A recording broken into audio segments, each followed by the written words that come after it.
Guardian from this morning, 14 pages. Julian believes that if you overthrow secrecy in the world, you will overthrow the corrupt political establishments that are oppressing everybody. We don't see any difference in the White House's response to this case to the other groups that we have exposed. For the internet generation, this is our challenge and this is our time.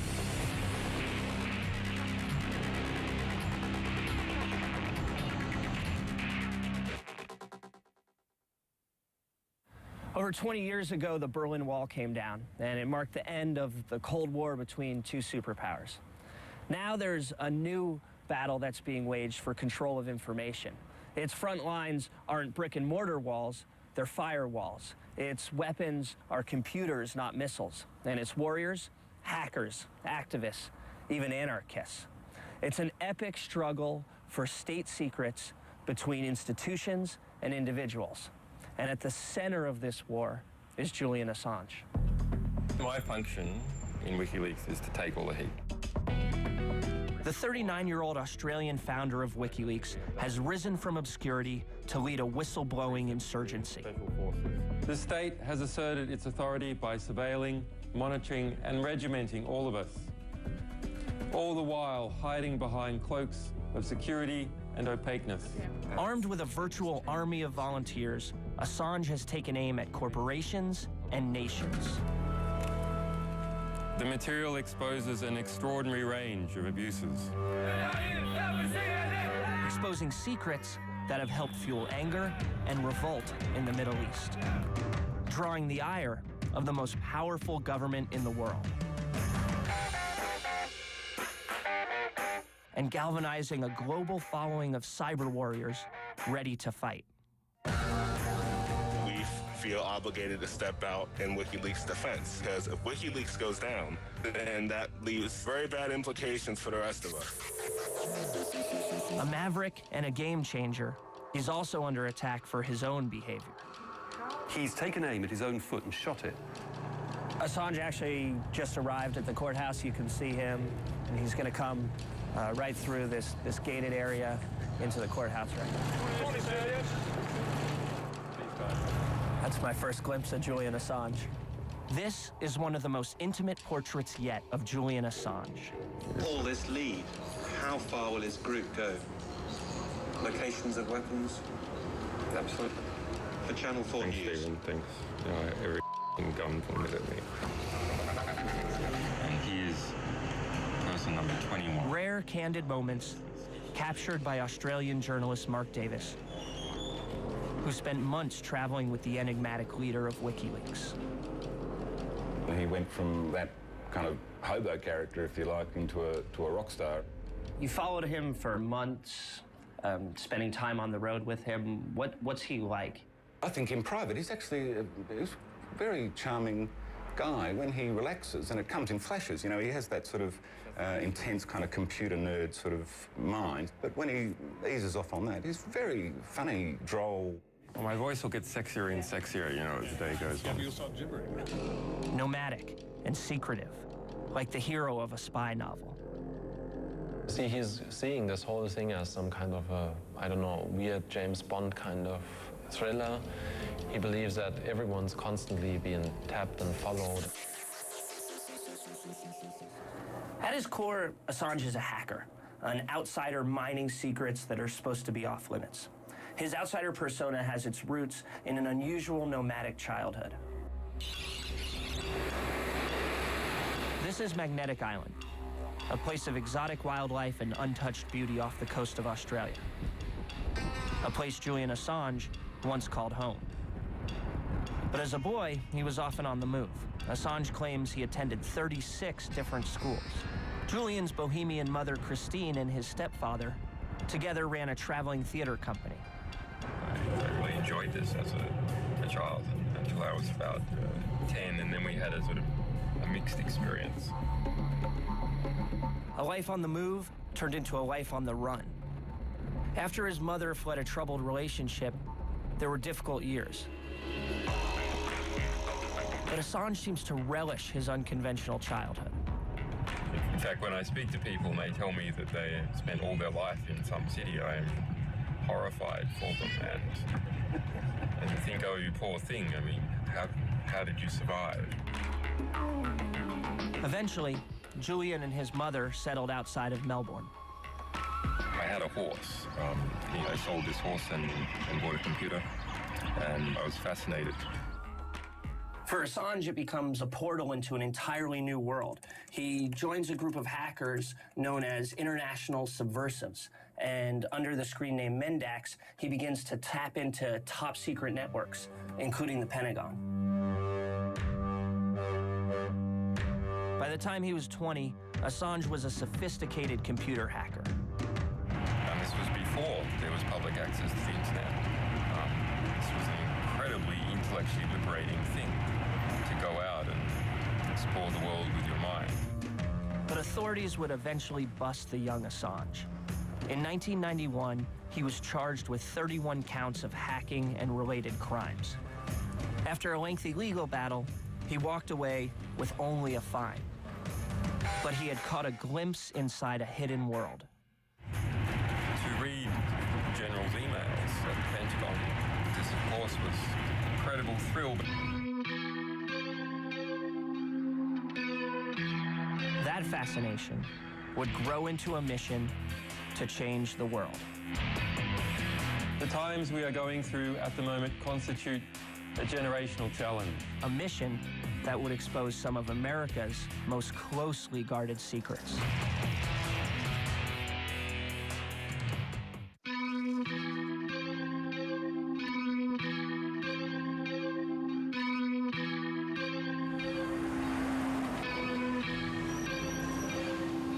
As a teenager, Julian Assange believed he had the right to hack into any computer network that interested him.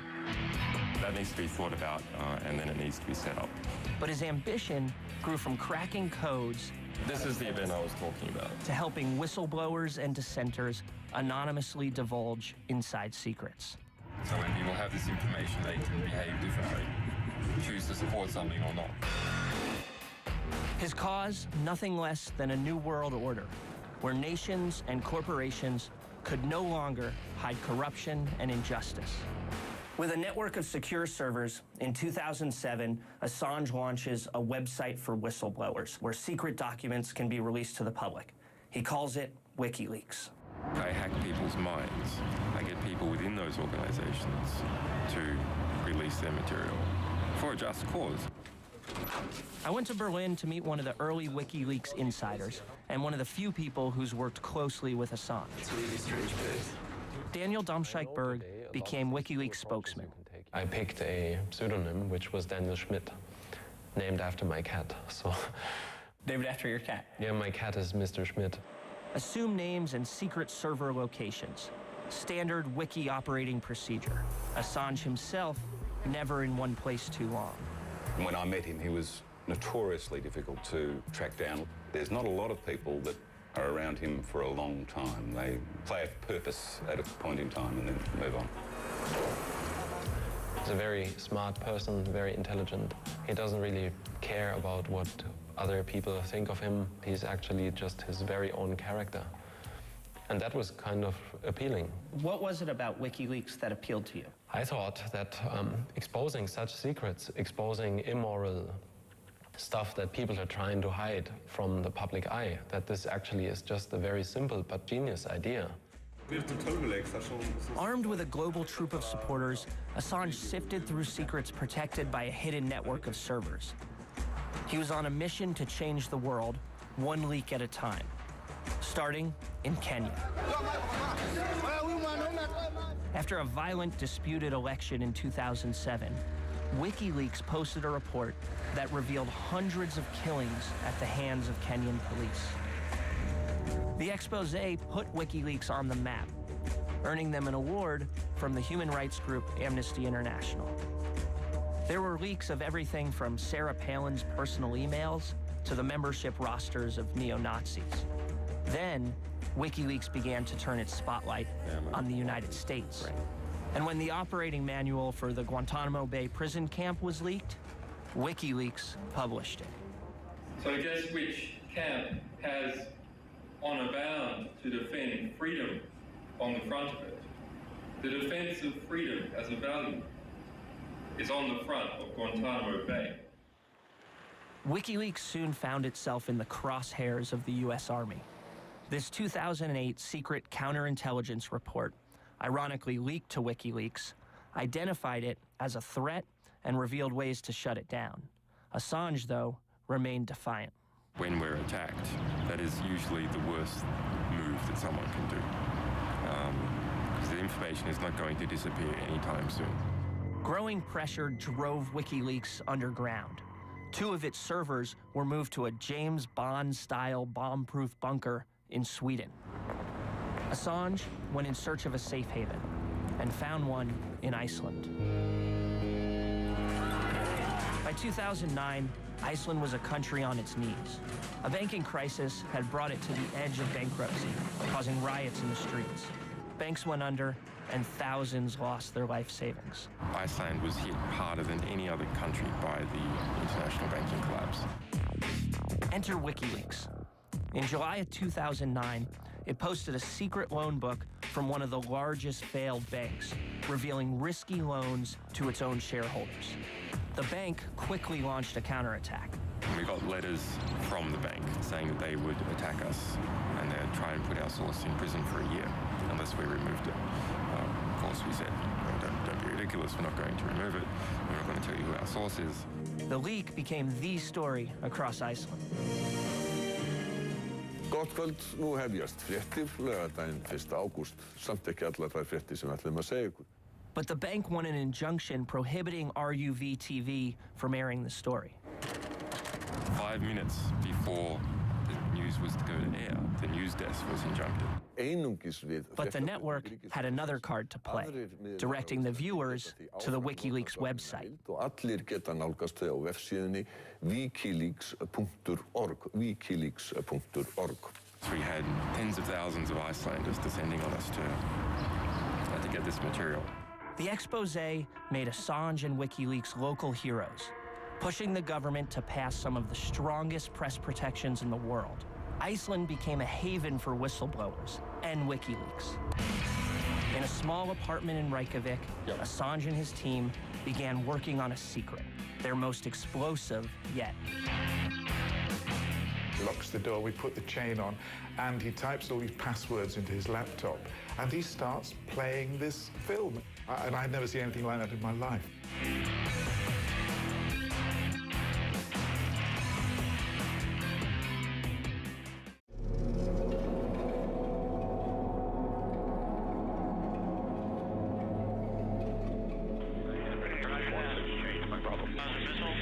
Roger, I'll get you in constraint. Clear. Firing.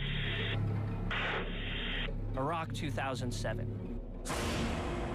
U.S. military might on display.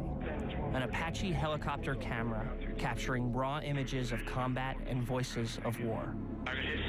Video kept hidden until someone leaked it to Julian Assange. Roger, building destroyed. Engaged with 3 Hellfire missiles. In a daring move, he crossed into enemy territory, Washington, D.C., to release the video. We have a mission to promote political reforms by releasing suppressed information. Individuals with weapons. Assange placed a George Orwell quote at the beginning and titled the video Collateral Murder. What did you think of Julian Assange titling this video Collateral Murder? Julian Assange has an ideological point to make, a political agenda to push, and he doesn't understand what he's talking about. I met retired Brigadier General Mark Kimmett at the CNN studios in Washington, D.C. He's read the military's report, and together we went through some of the video. Roger, I estimate there's about 20 of them. It is my understanding that this unit on the ground had been engaged in combat probably for the last couple of hours. An RPG. All right, we got a guy with an RPG. Coming to fire. This clip is where they believe they identify an RPG. It turns out, as we know now, that that was a long-lens telephoto camera held by a Reuters journalist. You can see him as he peeks around the corner there. Keep shoot. That Reuters photographer, his assistant, and the men around them were all gunned down. Oh yeah, look at those dead bastards. This photographer shouldn't have been walking around with an instrument that looks very much like a weapon. Is the blame on the photographer, or is it a causal series of mistakes made by the crew there that led to the ultimate negative consequences? Warfare is not perfect. There are mistakes that are sometimes made. He shares much of the blame for what happened here. I want to move to the van video. Where's that van at? Right down there by the body. Okay. And what you see is a van that's coming to help grab some of the wounded people on the ground. The Apache crew asked for permission to engage. Come on, let us shoot. Again, this is an active battlefield. That van could have other fighters inside of it with weapons. Those fighters could put our soldiers at risk, could kill those soldiers that they're fighting. Come on. We can see in this video that the young pilots in the Apache helicopters have become debased in their character. Oh yeah, look at that, right through the windshield. They are playing video games with real human lives and looking for excuses to kill people. It turned out that there were children inside of the van. Oh, it's their fault for bringing their kids to a battle. That's right. Sir, as you know, I have almost a decade in naval special warfare.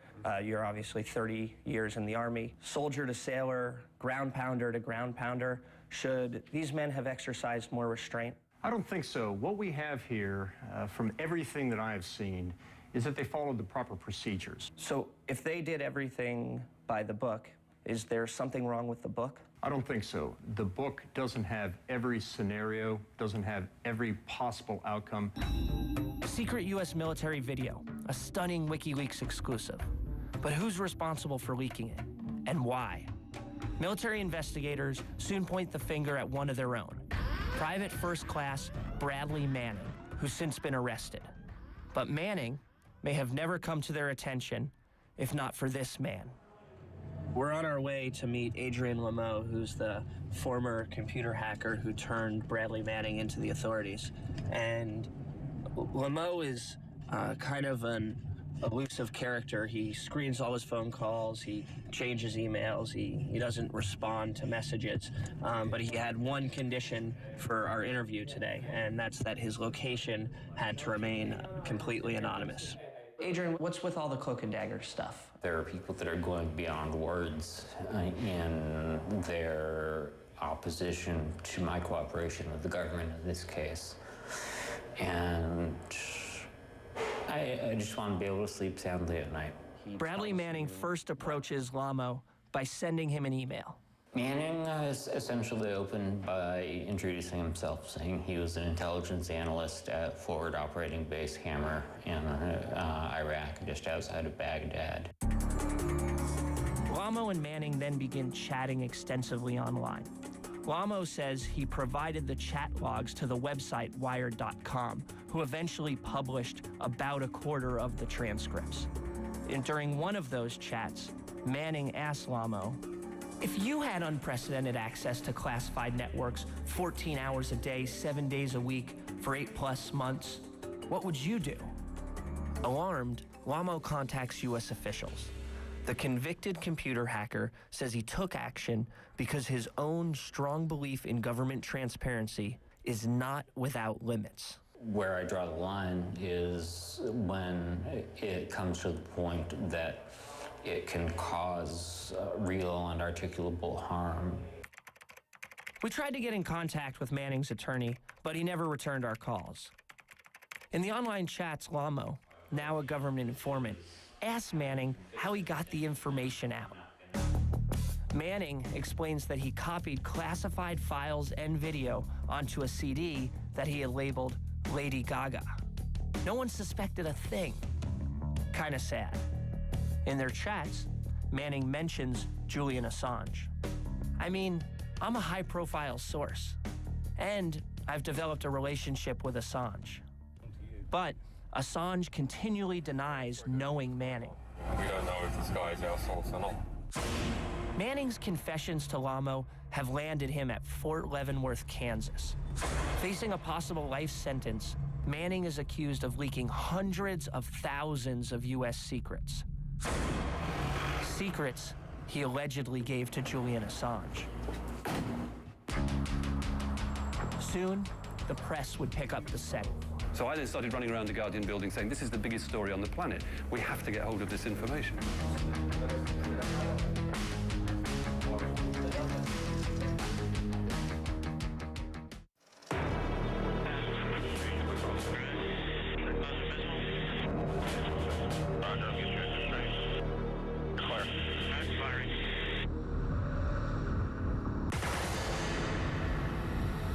Julian Assange's collateral murder video did not spark the outrage he had hoped for.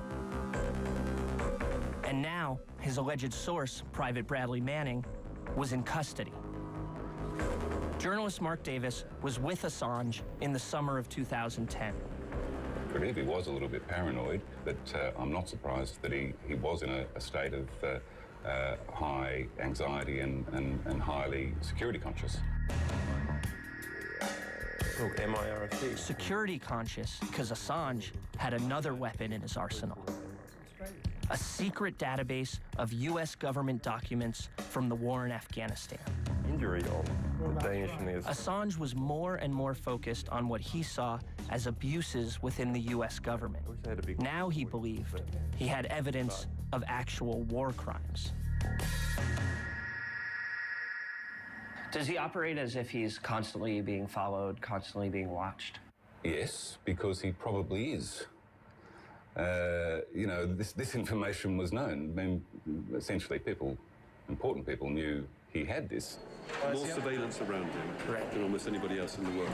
One of the people on Assange's trail was Nick Davis, an investigative journalist from the Guardian newspaper in London. He had read about Manning's alleged leak to WikiLeaks and sensed a big story. So you started looking for Julian Assange? He was lying very low, so it took me 4 or 5 days to find out where he was and make contact. At a cafe in Brussels, Davis finally came face to face with Assange. So my pitch was, let's create an alliance between The Guardian and other news organizations so that you get serious impact and so that it becomes impossible to stop us, because we're not just in one jurisdiction where the government or the courts might block us, we'll be scattered. And he rapidly locked on to that idea. Straight out of a spy novel, Davis headed back to London with a secret passcode Assange had written on a napkin. 1 day later, he had the database. Okay, so now this is actually pretty good, right? Assange invited the New York Times and German newspaper Der Spiegel to join them. In an unprecedented collaboration, the 3 newspapers began to sift through the thousands of documents. So I've come here to London, to the headquarters of the Guardian newspaper, to meet up with some of the journalists who were holed up for weeks in a bunker with Julian Assange as they sifted through the secret cables and documents that were eventually to become known as the Iraq and Afghanistan war logs. We're here. This is the famous bunker? Yeah, it is. David Lee is another investigative journalist with The Guardian. These are some of the headlines that came out of the war logs, actually, the first batch, Yes. you know, about Afghan and Iraq. And what were your impressions of Assange the man when you first met him? He didn't behave like earthlings, you know. He would stay up all night, tapping away at his laptop, and then suddenly he'd keel over in his leather jacket buttoned up to the neck and, like, crash and go to sleep where he lay. The more than 90,000 documents revealed a side of the Afghan war hidden from public view. We started coming across really interesting information about collusion between the Pakistani intelligence service and the Taliban. So this was rich stuff that was buried in this database. If you want to see it on the map, then you can always use the other one. But there was growing tension with Assange. All of us came across material which was clearly likely to lead to the death of innocent civilians if we published it. All of us had the experience of bringing this to his attention and being told by him, in effect, if an Afghan civilian helps coalition forces, then they deserve to die. Does Assange understand that there are flesh and blood consequences to the actions of, say, releasing secret documents? He has to have it explained to him. He's not a person who's very high on empathy with other humans. Finally, in the last few days before we published, he got it. And he made a rather crude attempt to make the material which he was publishing on the website safe by withholding 15,000 documents out of the total of 92,000. But it wasn't enough. That's a direct quote. 57. On the eve of the launch date, names of Afghan civilians were still in WikiLeaks documents. We go at 10 p.m. London time tomorrow. On July 25th, 2010, WikiLeaks released over 70,000 classified documents on the Afghan war. The material exposes an extraordinary range of abuses. And all three newspapers published stories about the war logs. Within 48 hours, other news organizations were finding material on the WikiLeaks website which clearly was dangerous. And that meant that the political damage was done. His moral authority was reduced. He'd made a terrible tactical mistake. The release set off a firestorm in Washington. The battlefield consequences of the release of these documents are potentially severe and dangerous for our troops, our allies, and Afghan partners. Massive leak of secret files exposes true Afghan war. There's a dozen camera trucks outside. That's surprising. No, I knew if we did our work right, it'd have this effect. I knew this material was serious.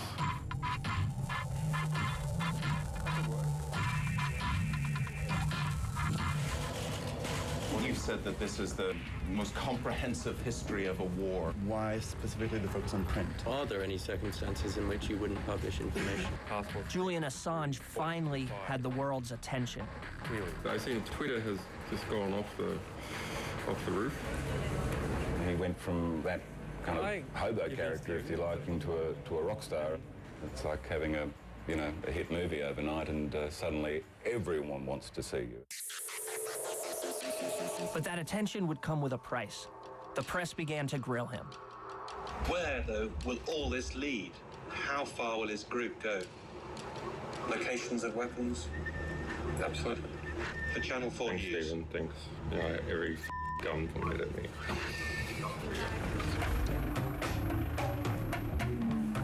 Still, Assange seemed confident he was beyond the reach of governments.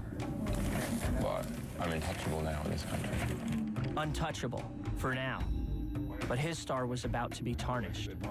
This time, the leaks would be about him.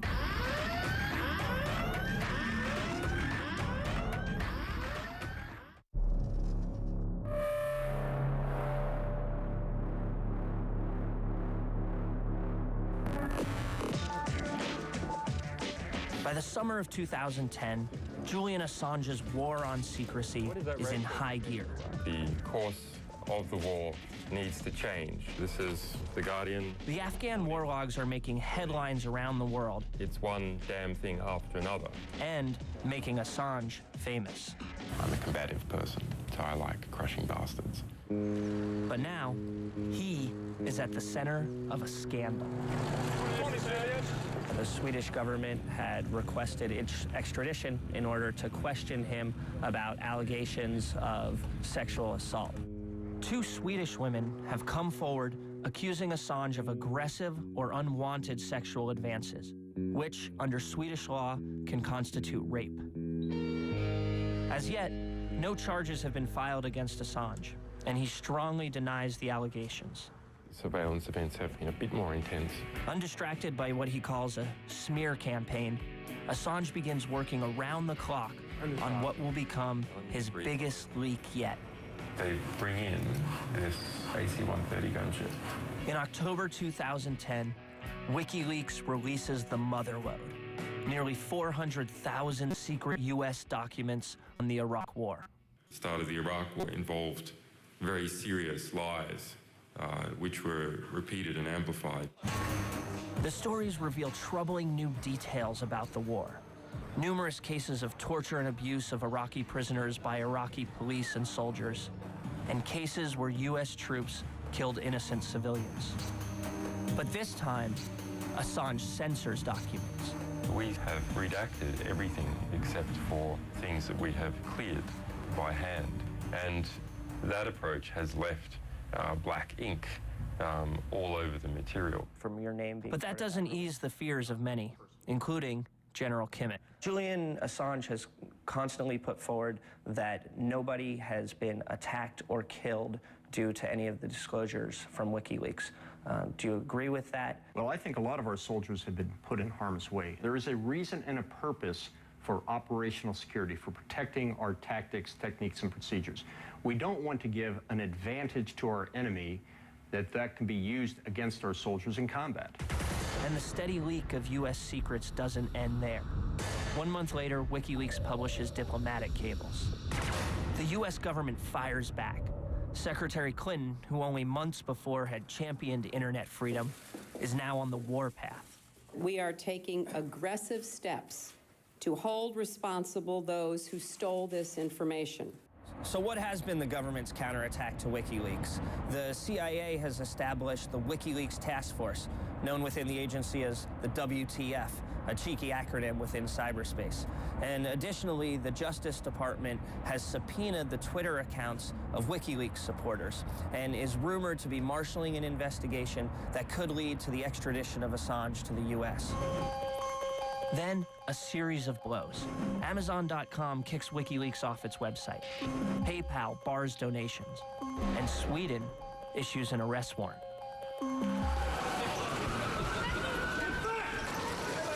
On December 7th, 2010, Assange is put in jail.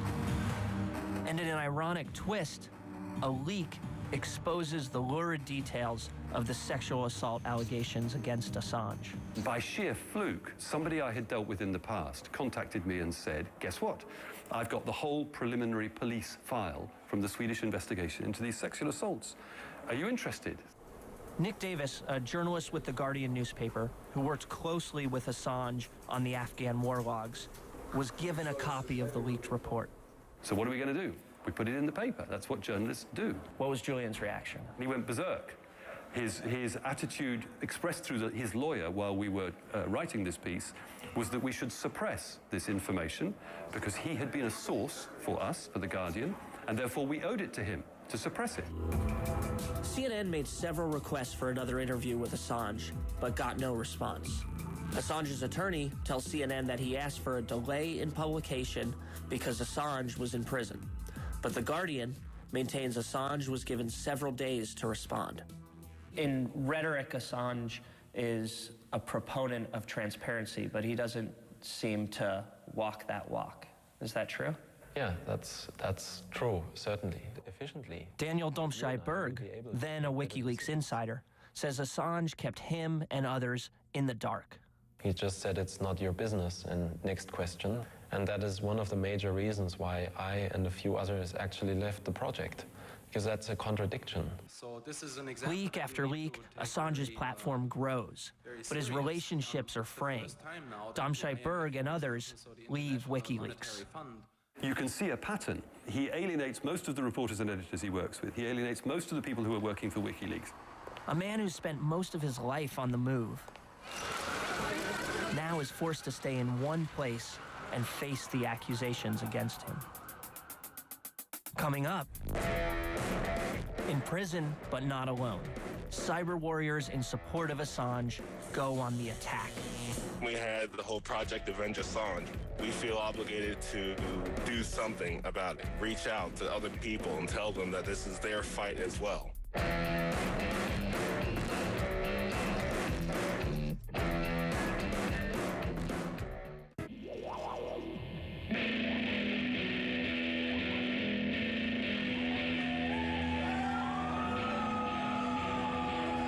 After 9 days in prison, Julian Assange emerges into a crush of supporters and media. Well, it's great to smell fresh air of London again. Vowing to continue the leaks and fight the sexual assault allegations against him. I hope to continue my work and continue to protest my innocence in this matter. By now, WikiLeaks has become radioactive. PayPal, Visa, MasterCard have all cut its financial lifeline. But a secretive global force of cyber hacktivists begins to mobilize a counterattack. They call themselves Anonymous.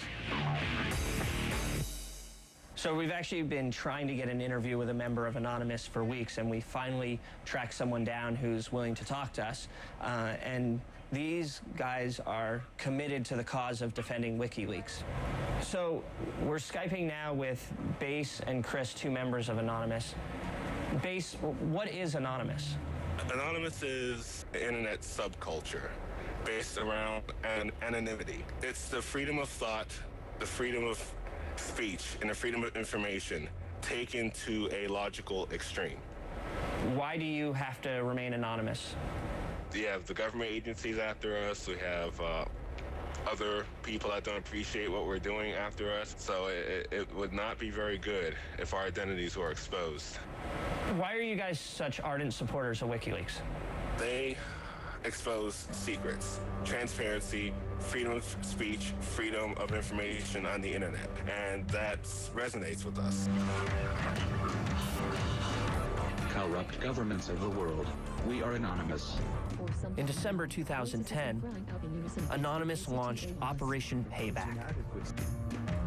In the beginning of Operation Payback, we went after PayPal, Visa, MasterCard, and eventually Amazon, because they were the ones that publicly withdrew funding and support from WikiLeaks, especially PayPal, who actually held funds. Anonymous unleashed a cyber attack. DDoSing is distributed denial of service attack. Essentially, you send so many requests to a server that it shuts down, temporarily bringing down some of the websites. Do you think the government can stop groups like you or WikiLeaks? They're not going to stop WikiLeaks. Even if the government were to take down WikiLeaks, they'd essentially be martyring WikiLeaks, and 100 other sites would spring up. The only thing they can really do is turn the internet off. And even then, that didn't stop the people in Egypt. In some sense, the WikiLeaks phenomenon is unstoppable. Part of a new reality where whistleblowers can go global and make governments quake. Where a leak can add fuel to a revolution. But governments will fight back. The U.S. Justice Department has Assange in its sights. Rumor has it, building a case for conspiracy.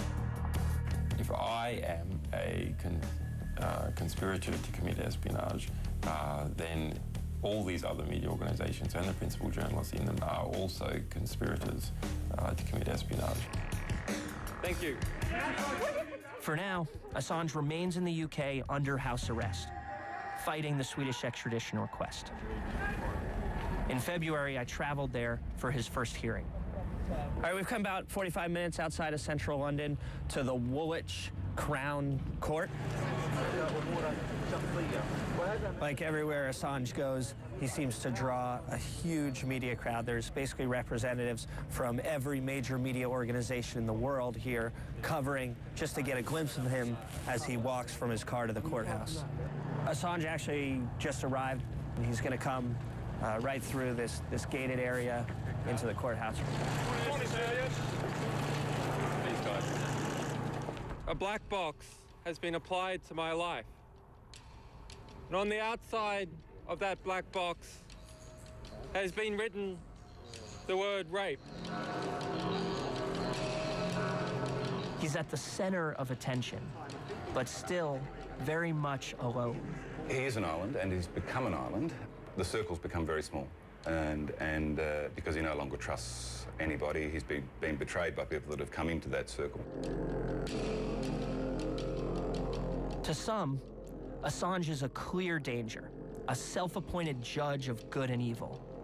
Julian Assange has this self-proclaimed mantle that he has put around himself, that he can be the judge for what governments can do and can't do.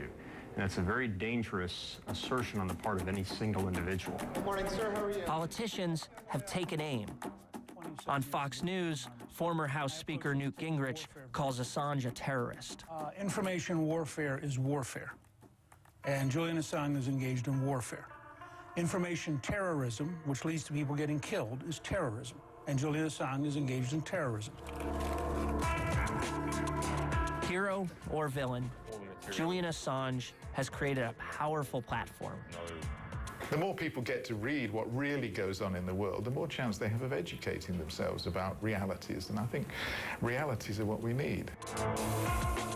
Even some of Assange's critics are following in his footsteps. Daniel Domscheit-Berg has launched a new whistleblowing website, OpenLeaks. So what is the future of WikiLeaks? It has set something in motion all over the world that cannot be stopped anymore. And it has carried this debate of what is secrecy, what must be secret and what must not be secret, into the living rooms and the 8 o'clock news, to people that never heard about this before and never thought about it before. Julian Assange, the self-appointed champion of free speech, has dared to reveal the secrets of both dictators and democracies. He dropped a nuclear warhead of information onto the world stage. The final chapter of the WikiLeaks saga has yet to be written. Its fate is inextricably linked to the fate of the man at the center of this radioactive storm. But for now, Julian Assange's war against secrecy rages on.